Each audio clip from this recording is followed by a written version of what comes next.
Okay, so here we're going to be doing another example, looking at the solid of a three-dimensional object formed by rotating a two-dimensional region around an axis. So in this case, we have three curves, y equal to x to the power of 3, y equal to 8, and x equal to 0, and we will take the region bounded by those three curves and rotate it around the y-axis. So we start, same as before, we're going to be sketching these curves, sketch our region, and then we'll see what our three-dimensional object will look like. So the first thing we have is y equal to x to the power of 3.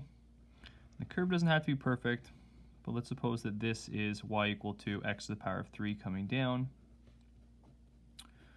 Then we have y equal to 8, y equal to 8 being just a horizontal line. And let's draw that in right here. And then we have x equal to 0 being a vertical line, and in fact x equal to 0 just being the y-axis. So the region then bounded by these three curves is just going to be this two-dimensional region. And what we would like to do is we would like to rotate this around the y-axis, and in doing so we're going to be generating essentially maybe a bowl or a cup, except that it's going to be completely solid all the way through. Okay, so what would that three-dimensional object look like? Let's suppose that when we rotate it around, it looks like this.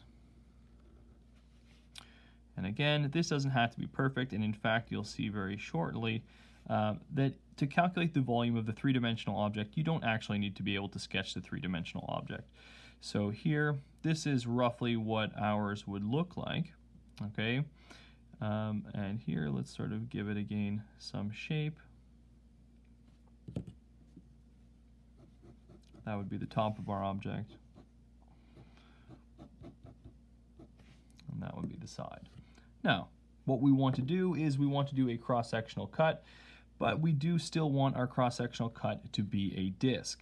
Okay, and so what you will notice between this example and the last one is that in order for the cross-sectional cut to be a disc, we want the axis of rotation to go right through the middle of the disc, and so we need to make our cut, our cross-sectional cut, perpendicular to the axis of rotation.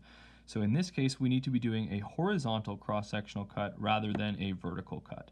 Okay, and so on the picture here, what that would look like, we could even sort of do our cut like this. If I do a horizontal cut,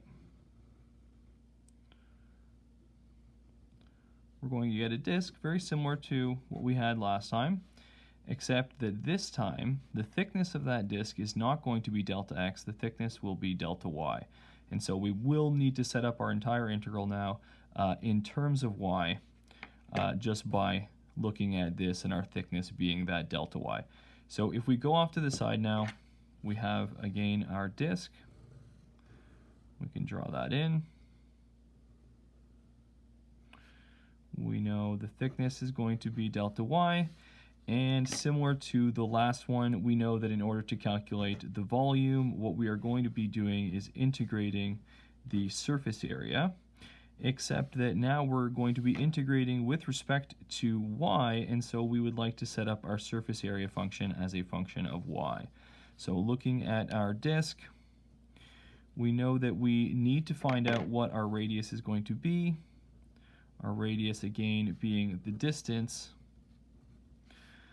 from the outside of the disk to the axis of rotation. So if we go back over here to our picture, this is our axis of rotation, this is the outside of our disk, and so the length of this is going to be our radius.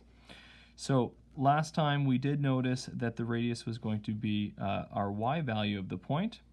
In this case, if we take this point on the edge of our region, on the edge of our disk, we can look at the x value and the y value of that point and look at the relationship between those two. And in this case, we note that the distance from the y-axis over to this point is in fact just the x value of that point.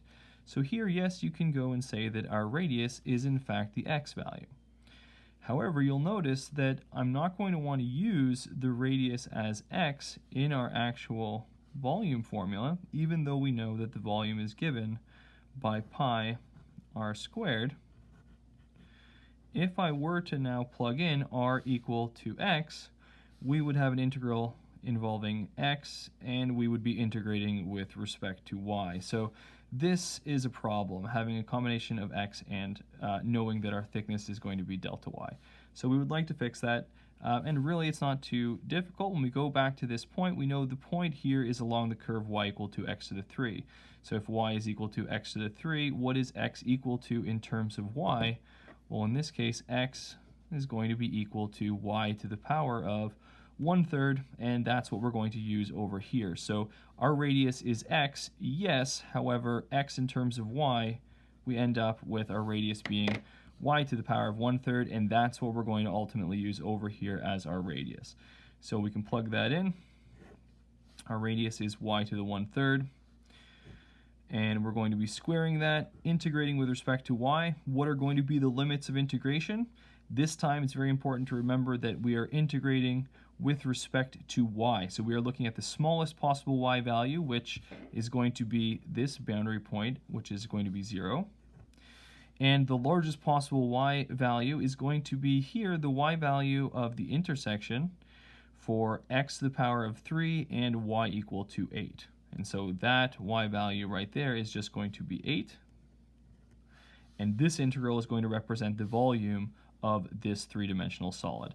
And if you do that calculation using FDC2, you will end up with 96 pi divided by 5.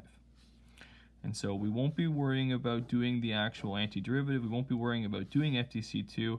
Primarily for this section, what we want to focus on is getting that integral set up. We want to focus on getting to this point right there.